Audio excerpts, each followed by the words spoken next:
चाहे कितनी भी गहरी मित्रता क्यों ना हो, इन तीन लोगों पर भूल कर भी भरोसा मत करना।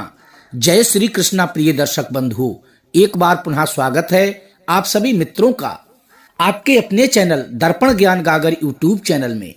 प्रिय सज्जनों, आज हम उन तीन धोखेबाज लोगों की कहानी लेकर के आपके समक्ष आए हैं, जो चाहे आपके कितने भी सगे क्यों ना हो, वो धोखा अवश्य ही देते हैं।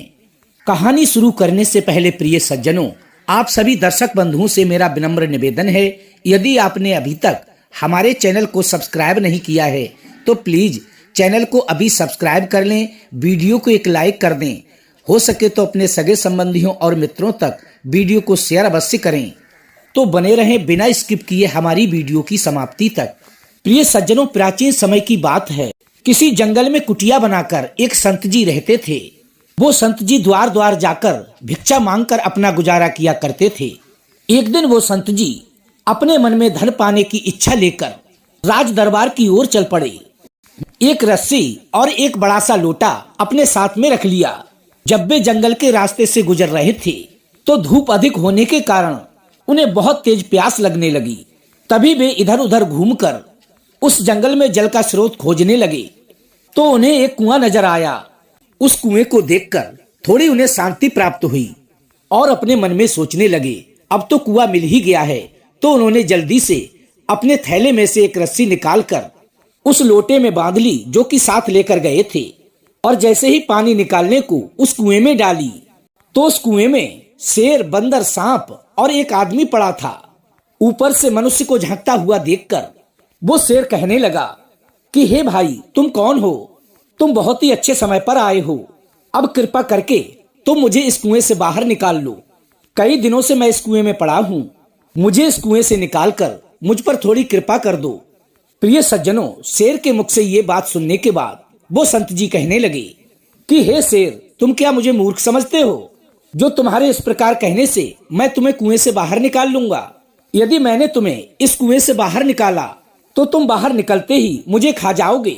तुम तो एक खूंखार हिंसक पशु हो और स्वभाव से हमारे शत्रु हो। मैं तुम पर कभी भी भरोसा नहीं कर सकता। तभी वो शेर कहने लगा कि हे भले मानुस, मैं स्वयं ही बहुत बड़ी मुसीबत में पड़ा हुआ हूँ और तुम इस प्रकार की बातें कर रहे हो। तुम मेरे साथ अच्छा करोगे तो मैं तुम्हारे साथ बुरा क्यों करूंगा? तुम तो मुझसे अकारण ही डर रहे हो। प्रिय सज्जनों, उस शेर की बार बार प्रार्थना करने पर उन संत जी का हृदय पसीज गया, क्योंकि संतों के दिल में तो वैसे भी बहुत दया होती है, अर्थात संत तो बड़े ही दयावान होते हैं। तभी उन संत जी के लिए उस शेर पर दया आ गई। वो अपने मन में विचार करने लगे कि आखिर परोपकार ही पुण्य का कार्य होता है, और मैंने परोपकार के कार्य करने के लिए ही ये संत का चोला पहना है, तो क्यों ना मैं इस पुण्य के कार्य को करके थोड़ा पुण्य अर्जित कर लूं। तभी वो शेर फिर से कहने लगा कि हे भाई, मैं तुमसे इस बात का वादा करता हूँ, यदि तुम मुझे इस कुएं से बाहर निकाल लोगे तो मैं तुम्हारे साथ कुछ भी गलत नहीं करूंगा, अर्थात तुम्हें नहीं खाऊंगा और सदा ही तुम्हारा मित्र बनकर रहूंगा।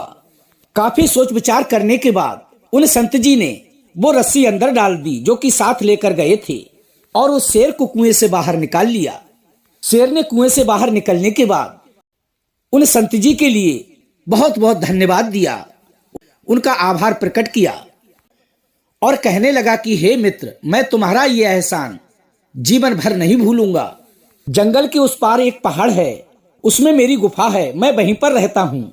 यदि तुम पर कभी भी विपत्ति आ जाए तो तुम मेरे पास चले आना, जितनी हो सकेगी मैं तुम्हारी सहायता अवश्य ही करूंगा। इसके बाद कुएं के अंदर से बंदर की आवाज आती है। बंदर कहता है कि हे भाई, मेरे ऊपर भी थोड़ी सी दया कर दो, मुझे भी इस कुएं से बाहर निकाल लो, मैं भी तुम्हारा सदा कर्जदार रहूंगा। तभी वो संत जी अपने मन में विचार करने लगे, जब मैंने इस शेर को कुएं से बाहर निकाल लिया जो कि मेरा स्वभावगत शत्रु है, तो इस बंदर को निकालने में क्या हर्ज है। तो उन संत जी ने रस्सी डालकर उस बंदर को भी कुएं से बाहर निकाल लिया। बंदर ने भी उन संत जी के लिए बहुत बहुत धन्यवाद दिया और कहने लगा कि मैं इस जंगल के उस छोर पर एक वृक्ष पर रहता हूँ, यदि तुम्हें मेरी कोई आवश्यकता पड़े तो तुम मेरे पास निसंकोच चले आना, मैं तुम्हारी भरपूर सहायता करूंगा। इतना कहने के बाद बंदर भी वहीं पर खड़ा हो गया। तभी कुएं के अंदर से एक सर्प आवाज देता है और कहता है कि हे संत जी, जिस प्रकार तुमने शेर और बंदर को कुएं से बाहर निकाला है, उसी प्रकार मुझे भी इस कुएं से बाहर निकाल लो। मुझ पर भी उपकार करके मुझ असहाय की सहायता करो। तभी वो संत जी कहने लगे, नहीं भाई, मैं ऐसा नहीं कर सकता। तुम तो एक भयंकर सर्प हो। यदि तुमने मुझे डस लिया तो मैं क्या करूंगा। तभी वो सर्प कहने लगा कि हे संत जी, ये तुम कैसी बातें कर रहे हो। संतों के हृदय में तो दया होती है। उनका चाहे कितना भी बड़ा शत्रु क्यों ना हो, तो भी वे उसके भले के ही बारे में सोचते हैं और उसकी सहायता अवश्य करते हैं। तभी वो सर्प कहने लगा कि हे भाई, तुम ये कैसी बातें कर रहे हो। क्या कोई अपने सहायता करने वाले को भी नुकसान पहुंचा सकता है। तभी वे संत जी कहने लगे कि हे भुजंग, मैं तुम्हारी कोई भी सहायता नहीं कर सकता। उन संत जी के मुख से इतना सुनने के बाद उस सर्प ने उनसे बहुत ही अनुनय विनय की और विश्वास दिलाया कि मैं तुम्हारे साथ कभी भी दगा नहीं करूंगा। अब उन संत जी ने दयावश उस सर्प को भी कुएं से बाहर निकाल लिया। उस सर्प ने भी उन संत जी का बहुत ही आभार प्रकट किया। तभी वो सर्प कहने लगा कि हे संत जी, यदि तुम्हें कभी भी जीवन में मुसीबत का सामना करना पड़ जाए तो तुम मुझे याद कर लेना। मैं उसी समय तुम्हारे पास आकर तुम्हारी सहायता करूंगा। तभी वो संत जी कहने लगे कि ठीक है भाई, यदि मुझ पर कभी ऐसा समय आया तो मैं तुम्हें अवश्य ही याद करूंगा। तभी कुएं से एक आदमी की आवाज आती है। वो आदमी कहता है कि हे भाई, मुझे भी इस कुएं से बाहर निकाल लो, मैं तुम्हारा हमेशा ऋणी रहूंगा। तभी प्रिय सज्जनों, वो संत जी उस व्यक्ति को बाहर निकालने के लिए कुएं में अंदर रस्सी डालते हैं। जैसे ही उस कुएं में रस्सी डालने को होते हैं तो सर्प कहता है कि हे संत जी, तुम इस व्यक्ति की सहायता मत करो। ये तुम्हारी बिरादरी का जरूर है, पर यह बहुत बड़ा धूर्त व कपटी है। बंदर और शेर ने भी उस सर्प की बात का समर्थन करते हुए कहा कि हाँ संत जी, ये सर्प बिल्कुल सही कह रहा है। देखो भाई, यदि तुम इस व्यक्ति की मदद करते हो तो तुम बहुत बड़ी मुसीबत में फंस सकते हो, क्योंकि ये व्यक्ति बहुत ही धूर्त और कपटी स्वभाव का है। जो भी इसकी सहायता करता है, ये उसी के बारे में बुरा सोचता है। इतना कहने के बाद प्रिय सज्जनों, वो शेर, बंदर और सर्प उन संत जी से विदा लेकर वहां से चले जाते हैं। उनके जाने के बाद वो आदमी बहुत ही गिड़गिड़ाने लगा और कहने लगा कि हे भाई, तुमने शेर, बंदर और सर्प को इस कुएं से बाहर निकाल लिया, तो मेरे प्राण बचाने में इतनी हिचकिचाहट क्यों। हम तुम तो भाई भाई हैं। तभी वो संत जी कहने लगे, पर तुम्हारी निंदा तो ये जानवर भी कर रहे हैं। इनकी बातों से लगता है कि तुम्हारा व्यवहार अच्छा नहीं है, अर्थात तुम अच्छे व्यक्ति नहीं हो, इसलिए मैं तुम्हारी कोई भी सहायता नहीं कर सकता। तभी वो व्यक्ति फिर से अपने दोनों हाथ जोड़कर कहने लगा कि हे भाई, तुम उन जानवरों की बातों में मत आओ। वो तो हम मनुष्य जाति से वैसे भी चिढ़ते हैं। उनकी बातों को भूलकर तुम मेरी सहायता करो। वो आदमी बहुत ही रोने गिड़गिड़ाने लगा तो उन संत जी को उस पर दया आ गई। तभी उन्होंने अपने मन में विचार किया कि चलो इसको कुएं से बाहर निकाल ही लेते हैं। और उन संत जी ने उस व्यक्ति को भी कुएं से बाहर निकाल लिया।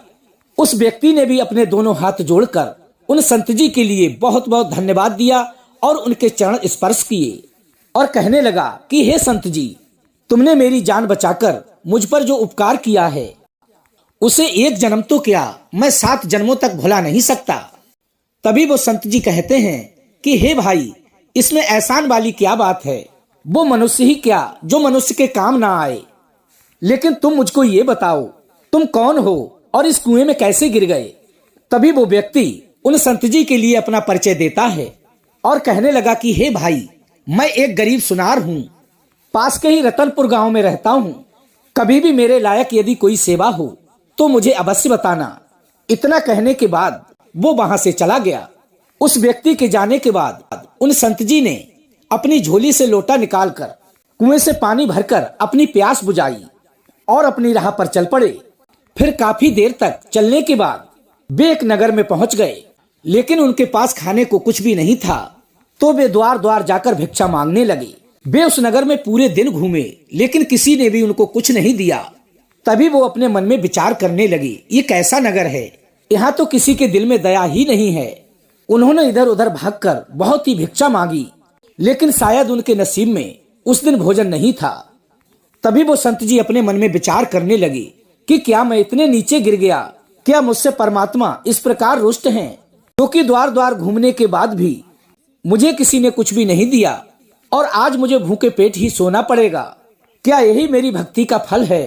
तो हे विधाता, यदि तुझे मेरी चिंता नहीं है, यदि आज तुझे मुझे भूखे ही सुलाना है, तो मैं इस संसार में जीवित ही नहीं रहूंगा, अपने प्राण त्याग दूंगा। वो संत जी अपने मन में ये विचार करने के बाद एकदम से हताश होकर अपनी आत्महत्या करने के बारे में सोचने लगे। तभी उन्हें शेर, बंदर, सर्प और उस सुनार की बात याद आ गई।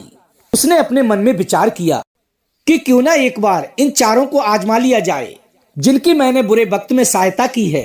हो सकता है शायद ये हमारी कुछ मदद कर सकें। तभी वो संत जी अपने मरने का विचार त्याग कर उस बंदर के पास पहुंचे। उस बंदर ने उन संत जी का दिल खोलकर स्वागत किया और वृक्षों से मीठे मीठे फलों को तोड़कर उन संत जी को भोजन कराया। वो बंदर कहने लगा कि हे संत जी, तुम कभी भी मेरे घर चले आना, मेरे घर पर सदैव भी तुम्हारा स्वागत है। तभी वो संत जी उस बंदर से कहने लगे कि हे बंदर भाई, मैं जंगल के राजा शेर से मिलना चाहता हूँ, क्या उससे मिलवाने में तुम मेरी सहायता कर सकते हो? तभी वो बंदर कहता है, हाँ संत जी, क्यों नहीं, मैं अवश्य ही शेर से तुम्हें मिलाने में तुम्हारी सहायता करूंगा। तुम पहाड़ी की इस पगडंडी से होते हुए नीचे चले जाओ। पहाड़ी के उस पार पहुंचने पर तुम्हें शेर की ही गुफा मिलेगी। बंदर के मुख से इतना सुनने के बाद वो संत जी वहां से चले गए और पहाड़ी पार करने के बाद शेर की गुफा के पास पहुंच गए। जैसे ही वो संत जी उस शेर के पास पहुंचते हैं तो वो शेर खुशी से, जैसे ही वो संत जी उस शेर के पास पहुंचते हैं, प्रिय सज्जनों, जैसे ही वो संत जी उस शेर के पास पहुंचते हैं तो वो शेर खुशी से झूम उठता है और उनका तहे दिल से बहुत ही स्वागत करता है और उनसे कहने लगा कि हे संत जी, आपको देखकर मुझे बहुत ही प्रसन्नता हुई। अब आप बताइए मैं आपकी क्या सेवा करूं? तभी वो संत जी कहते हैं कि हे भाई, यहाँ से कुछ दूरी पर एक नगर है। मैं उस नगर में द्वार द्वार घूमा, लेकिन किसी ने भी मुझे भिक्षा नहीं दी। इस कारण से मैं पूरे दिन भूखा रहा। तभी मेरे मन में आत्मग्लानि उत्पन्न हो गई और मैं अपने मन में सोचने लगा कि ऐसे जीवन से क्या लाभ कि द्वार द्वार घूमने के बाद भी कोई भिक्षा ना दे। तो मैंने अपने मन में आत्महत्या करने का विचार बना लिया। तभी मेरे मन में विचार आया कि क्यों ना मैं तुमसे और बंदर व सर्प से मिलूं, तो इसलिए मैं आपसे मिलने चला आया। यदि कहीं से मुझे कुछ धन मिल जाए तो मेरे जीवन व्यतीत करने का सहारा बन जाएगा और थोड़ा बहुत भगवान का भंडारा भी कर दूंगा, वरना मेरे लिए खुदकुशी करने के सिवाय कोई भी रास्ता नहीं है। तभी वो शेर कहने लगा कि हे मित्र, तुम इतने निराश मत हो, तुम यहीं पर ठहरो, मैं अभी आया। इतना कहने के बाद वो शेर अपनी गुफा में अंदर चला गया। जब वो शेर गुफा से बाहर निकला तो उसके मुंह में सोने का सुंदर रतन जड़ित हार था। उसने वो हार उन संत जी को देते हुए कहा, लो मित्र, इस हार को बेचकर तुम्हें अच्छे पैसे मिल जाएंगे। तुम्हारे जीवन उपार्जन का ये हार अच्छा साधन बन जाएगा और आप इसको बेचकर भगवान का भंडारा भी कर सकते हो। शेर से वो हार लेकर उन संत जी ने उसे बहुत बहुत धन्यवाद दिया और कहने लगे कि हे शेर, सचमुच तुमने अपना वचन निभा दिया, अर्थात मित्रता का मोल चुका दिया। उस शेर से हार लेने के बाद में उन संत जी ने शेर से जाने की आज्ञा ली। वापस लौटते समय उन संत जी का मन खुशी से फूला नहीं समा रहा था। आखिरकार जिस धन के लिए वे द्वार द्वार भटक रहे थे, वो आवश्यकता उस शेर ने पूरी कर दी थी। अब वे अपने मन में विचार करने लगे कि इस हार को बेचकर मैं बहुत बड़ा भंडारा करूंगा और कुछ दिनों का हमारा गुजारा भी चल जाएगा। आश्रम पर पहुंचने के बाद मेरे सभी शिष्यगण बहुत ही प्रसन्न होंगे। इस हार को बेचकर मुझे बहुत सारा धन प्राप्त होगा और हम सुख चैन से अपने आश्रम का संचालन कर सकेंगे। अपने मन में यही विचार करते हुए वो संत जी चले जा रहे थे। तभी उनके मन में विचार आया कि मैं इस हार को बेचूं तो कहाँ बेचूं। तो अचानक ही उनको उस सुनार की याद आ गई जिसको उन्होंने कुएं से निकाला था। अब वो अपने मन में विचार करने लगे, मैंने तो उसकी जान बचाई है, वो मेरी सहायता अवश्य ही करेगा। तभी उन संत जी ने उस सुनार से मदद लेने का निश्चय कर लिया और सीधा उस सुनार के घर पहुंच गए। जैसे ही सुनार ने उन संत जी को देखा तो वो बड़ा ही प्रसन्न हो गया और कहने लगा कि आओ मित्र, आपका कैसे आना हुआ, सब ठीक तो है? तभी उन संत जी ने जवाब दिया कि मैं तुम्हारे पास एक जरूरी काम से आया हूँ। तभी वो सुनार कहता है, कहो मित्र, मैं तुम्हारे किस काम आ सकता हूँ? तभी वो संत जी कहने लगे कि हे भाई, मेरे पास एक हार है और मैं ये चाहता हूँ कि तुम उसे अच्छे दामों में बिकवा दो, ताकि मैं भगवान का भंडारा कर सकूं और अपने आश्रम का भली प्रकार से संचालन कर सकूं। इतना कहने के बाद उन संत जी ने अपनी झोली से वो हार निकालकर उस सुनार के हाथ पर रख दिया। उस हार को देखकर वो सुनार अपने मन में विचार करने लगा, ये हार तो बहुत कीमती है, ये हार इन संत जी के पास कैसे आ गया? ये हार तो राजकुमार का है, जो शिकार पर जाने के बाद आज तक वापस नहीं लौटे, और ये हार तो मैंने ही उस राजकुमार को बनाकर दिया था। वो सुनार अपने मन में विचार करने लगा कि हमारे राज्य के राजा ने इस बात की घोषणा करवा दी है कि जो कोई भी मेरे पुत्र का पता बताएगा उसे मैं बहुत सारा धन दूंगा। उस सुनार के मन में राजा द्वारा घोषित इनाम का मोह जागृत हो गया। अगले ही पल वो अपनापन जताते हुए उन संत जी से कहने लगा कि हे मित्र, मैं तुम्हारी सहायता अवश्य ही करूंगा, लेकिन इसके बारे में मैं किसी अच्छे जौहरी से सलाह ले लेता हूँ, ताकि तुम्हें इस हार के बदले अच्छे पैसे मिल सकें। इतना कहने के बाद उस सुनार ने उस हार को लेकर अपनी जेब में रख लिया और घर से बाहर जाने के लिए तैयार होने लगा और उन संत जी से कहने लगा, तुम कुछ देर यहीं पर ठहर कर थोड़ा विश्राम कर लो, मैं तब तक जौहरी से मिलकर आता हूँ। तभी वो संत जी कहने लगे, ठीक है मित्र, मैं तुम्हारे घर पर ही बैठकर इंतजार करता हूँ, जल्दी आना। प्रिय सज्जनों, तभी वो सुनार अपनी पत्नी को बुलाकर कहने लगा, मैं थोड़े काम से जा रहा हूँ, तब तक तुम इन संत जी का खूब सेवा सत्कार करो, इन्हें भोजन बनाकर खिलाओ। इतना कहने के बाद वो सुनार अपने घर से चला गया और सीधा राज दरबार में पहुंच गया और राजा को प्रणाम करते हुए कहने लगा कि हे राजन, मैं आपके पास एक विशेष काम से आया हूँ। वो सुनार राजा को हार सौंपते हुए कहने लगा, ये वही हार है जिसे राजकुमार के लिए स्वयं अपने हाथों से बनाकर मैंने दिया था। एक महात्मा जी इसे बेचने के लिए मेरे पास आए हैं, उन संत जी के लिए मैं अपने घर पर बिठाकर आया हूँ। उस हार को देखते ही वो राजा पहचान गए कि ये हार तो मेरे राजकुमार का है, तो अवश्य वो साधु मेरे बेटे का हत्यारा होगा। अब वो राजन क्रोध में आग बबूला हो गए और कहने लगे, अति शीघ्र चलो, कौन है वो शैतान, उससे मुझे मिलाओ जिसने इस हार के लिए मेरे बेटे की हत्या कर दी। तभी वो सुनार कहता है कि हे राजन, वो तो एक महात्मा है, वो अभी मेरे घर पर बैठा है। तभी राजा ने गुस्से में पागल होते हुए अपने सेनापति को आदेश दिया कि सुनार के घर जाकर उस व्यक्ति को तुरंत पकड़ लाओ। उस सेनापति ने तुरंत ही अपने साथ कुछ सैनिक ले जाकर उस सुनार के घर से उन संत जी को पकड़ लिया और राजा के दरबार में पेश कर दिया। तभी राजा ने आदेश दिया, ये दरिंदा साधु नहीं हो सकता, ये तो राजकुमार का कातिल है, साधु के भेष में भेड़िया है, इसे तुरंत ही कारावास में डाल दिया जाए। प्रिय सज्जनों, राजा के सिपाहियों ने ले जाकर उन संत जी के लिए कारावास में डाल दिया। जब वे सैनिक वहां से जाने लगे तो उन संत जी ने उनसे बड़े ही विनम्र स्वर में कहा कि हे सैनिकों, मुझे राजकुमार का कातिल क्यों ठहराया जा रहा है? मैं तो निर्दोष हूँ और एक संत हूँ, मैं भला राजकुमार की हत्या क्यों करूंगा? तभी वो सिपाही कहने लगे, यदि तुमने राजकुमार की हत्या नहीं की है तो राजकुमार का हार तुम्हारे पास कैसे आया? जिस सुनार को तुम हार बेचने आए थे, वो हार उसी सुनार ने राजकुमार को बनाकर दिया था, इसलिए अब तुम पकड़ में आ गए हो, अब तुम बच नहीं सकते। कुछ दिनों बाद राजा तुम्हें फांसी की सजा देंगे। इतना कहने के बाद वो सैनिक वहां से चले गए।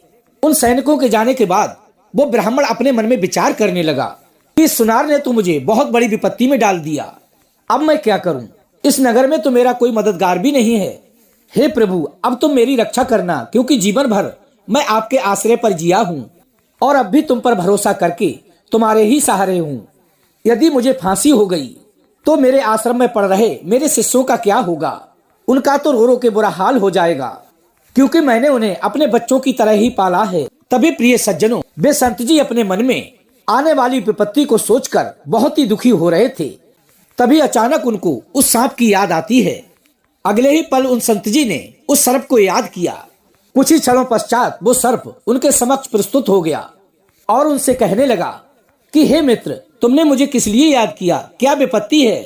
तभी वो संत जी कहने लगे कि हे मित्र, आज मैं बहुत बड़ी मुसीबत में फंस गया हूँ। राजा ने मुझको जबरदस्ती इस कारावास में डाल दिया है, एक ऐसे अपराध की सजा सुना दी है जो अपराध मैंने किया ही नहीं है। तभी वो सर्प कहने लगा, ऐसा क्या हुआ? तभी उन संत जी ने शेर से हार प्राप्त करने से लेकर गिरफ्तार होने तक का किस्सा उस सर्प को सुना दिया। और करुण सुर में कहने लगे कि हे मित्र, अब तुम ही मुझे बचा सकते हो, अन्यथा मेरी मौत निश्चित है। क्योंकि तुमने मुझसे कहा था मुसीबत के समय, विपत्ति के समय तुम मेरे काम आओगे।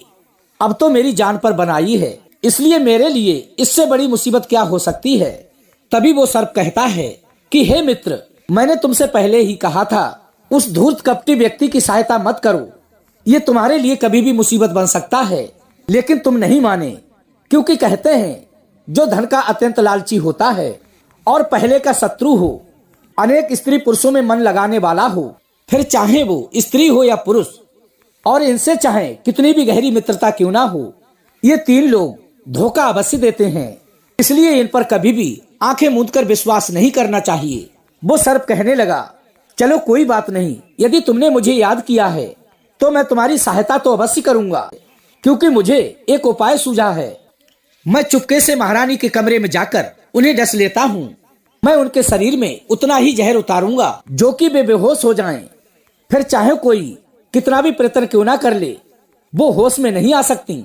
मेरे इस जहर का असर उन पर तब तक रहेगा जब तक तुम अपने हाथ से उनके माथे को स्पर्श नहीं करोगे। तुम जैसे ही महारानी के माथे को स्पर्श करोगे, वो तुरंत ही होश में आ जाएंगी और राजा खुश होकर तुम्हें अतिशीघ्र छोड़ देगा, क्योंकि ये राजा अपनी रानी से बहुत ही प्रेम करता है। वो उसे जिंदा रखने के लिए कुछ भी कर सकता है। प्रिय सज्जनों, इसके बाद वो सांप जेल की कोठरी से निकलकर रानी के कक्ष में जा पहुंचा और अगले ही पल उसने रानी को डस लिया। सांप के डसते ही वो रानी तुरंत ही उठकर बैठ गई और जोर जोर से चिल्लाने लगी, और वो सर्प उसकी आंखों के सामने से खिड़की के रास्ते से बाहर चला गया। इधर वो महारानी चीखती हुई अपने कक्ष में बेहोश होकर गिर गईं। राजा के सभी नौकर चाकर महारानी को इस प्रकार चीख पुकार करते और इस प्रकार गिरता हुआ देखकर एक साथ भाग खड़े हुए। लेकिन गिरने से पहले रानी ने बता दिया कि मुझे एक सर्प ने डस लिया है। तभी राजा को सूचित किया गया कि रानी को एक जहरीले सर्प ने डस लिया है, और महारानी ये बात बताने के बाद बेहोश हो गई हैं। जल्दी ही उनके उपचार की व्यवस्था कीजिए, अन्यथा उनके प्राण चले जाएंगे। राजा ने तुरंत ही अपने सेवक को भेजकर राजवैद्य को बुलवाया, और राजवैद्य से राजा ने कहा कि हे वैद्यराज, कुछ भी करके आप मेरी रानी को बचा लीजिए। इसे एक जहरीले सर्प ने डस लिया है। यदि मेरी रानी मर गई तो मैं भी जीवित नहीं रहूंगा। तभी उन वैद्यराज ने रानी की नब्ज देखकर कई प्रकार की औषधियां दी, लेकिन उन औषधियों का रानी पर कोई भी असर नहीं पड़ा। तभी वैद्यराज ने निराश होकर कहा कि हे राजन, आपकी रानी का इलाज अब मुझसे संभव नहीं है, अर्थात मैं इनके प्राणों को नहीं बचा सकता। जितना जानता था उतना उपचार मैंने कर दिया, क्योंकि जिस सर्प ने रानी को डसा है वो बहुत ही जहरीला है, इसलिए मेरी कोई भी औषधि रानी पर प्रभाव नहीं डाल पा रही है। तभी वैद्यराज ने राजा को दिलासा देते हुए कहा कि हे राजन, आप निराश मत होइए, अभी भी वक्त है। आप किसी अन्य वैद्य या हकीम को बुला लीजिए, शायद उनके पास कोई ऐसी औषधि हो जिससे रानी ठीक हो जाए। अगले ही पल राजा ने मंत्री को आदेश दिया कि हे महामंत्री, फौरन हमारे पूरे राज्य में ये ऐलान करवा दो, जो भी हमारी महारानी का उपचार कर उन्हें जीवित कर देगा उसे मुंह मांगा इनाम दिया जाएगा। तभी महामंत्री ने पूरे राज्य में घोषणा करवा दी। राजा के आदेश का ऐलान होते ही कई वैद्य हकीम आने लगे। सभी ने तरह तरह की औषधियां दी, लेकिन कोई भी लाभ प्राप्त नहीं हुआ। उन महारानी की बेहोशी वैसी की वैसी ही बनी रही, और सब अपना अपना इलाज करने के बाद वापस लौट गए। सभी वैद्य हकीम तरह तरह की औषधियां देकर हार चुके थे। अंत में वो कहने लगे, अब तो भगवान ही महारानी को बचा सकते हैं। सभी वैद्य हकीमों का इस प्रकार निराशाजनक उत्तर सुनकर राजा का दिल टूट गया। अब वे अपने मन ही मन घबराने लगे कि हे भगवान, मेरी रानी पर ये कैसी विपदा आन पड़ी। उधर जेल में बंद उन संत जी ने राजा का आदेश सुनकर पहरेदार से कहा, मुझे तुम अतिशीघ्र महाराज के पास ले चलो, मैं महारानी को अवश्य ही ठीक कर सकता हूँ। उन संत जी की बात को सुनकर वो पहरेदार कहने लगा कि हे बाबा जी, यदि अच्छे अच्छे वैद्य हकीम उन्हें ठीक नहीं कर पाए तो तुम एक हत्यारे होकर उन्हें कैसे ठीक कर सकते हो। उन संत जी ने उस पहरेदार से फिर से विनती की, आप एक बार मुझे महाराज के पास ले तो चलो, मैं सच कहता हूँ मैं रानी को जरूर ही बचा लूंगा। उस पहरेदार ने ये खबर राजा को दी, और राजा ने तुरंत ही उन संत जी को अपने पास बुला लिया। राजा ने उन संत जी से कहा कि हे संत जी, आप अतिशीघ्र मेरी रानी को इस जहर से मुक्ति दिलाओ। यदि तुम मेरी रानी को नहीं बचा सके तो समय से पहले ही मैं तुम्हें फांसी पर चढ़वा दूंगा। तभी वो संत जी कहने लगे, ठीक है राजन, मुझे ये शर्त मंजूर है। उन संत जी के विश्वास दिलाने पर राजा ने उन संत जी के लिए रानी के कक्ष में पहुंचा दिया। तभी उन संत जी ने आस्थापूर्ण भाव से अपना हाथ महारानी के सिर पर रख दिया। अगले ही पल महारानी अपने बिस्तर से उठ बैठी। उनके बदन का नीलापन गायब हो चुका था। उनका चेहरा पहले की तरह चमकने लगा था। तभी राजा कहने लगे कि हे रानी, आप इन महात्मा जी की कृपा से जीवित हुई हो। और उस राजा ने भी अपनी रानी के जीवित होने की खुशी में उन संत जी को क्षमा कर दिया और उनसे उनकी असलियत पूछी। तो उन संत जी ने राजा के लिए सारी बात स्पष्ट रूप से बता दी जो कि उनके साथ घटित हुई थी। तभी राजा ने उनका एक विशाल आश्रम बनवाया, फलदार वृक्ष लगवाए, तरह तरह के पुष्पों की वाटिका लगवाई और उसी आश्रम पर एक विशाल भंडारा करवाया और उस सुनार को बुलाकर उसे जेल में डलवा दिया। प्रिय सज्जनों, धूर्त व्यक्ति धूर्त ही होता है, चाहे उसे कितनी भी सुधारने की कोशिश क्यों ना की जाए, वो अपना डंक अवश्य ही मारता है। इसलिए वास्तव में हकदार की ही सहायता करें और उसके दुख में शरीक हों, अन्यथा इन्हीं संत जी की तरह आपका भी हश्र हो सकता है। तो कैसी लगी प्रिय दर्शक बंधु आज की हमारी ये कहानी? यदि कहानी अच्छी लगी हो तो वीडियो को लाइक कर देना, चैनल को सब्सक्राइब कर लेना, हो सके तो अपने सगे संबंधियों और मित्रों तक वीडियो को शेयर अवश्य करना। प्रिय दोस्तों, हम कल फिर मिलेंगे इसी प्रकार की ज्ञानवर्धक चर्चा के साथ। इसी के साथ प्रिय सज्जनों, राधे राधे, जय श्री कृष्णा।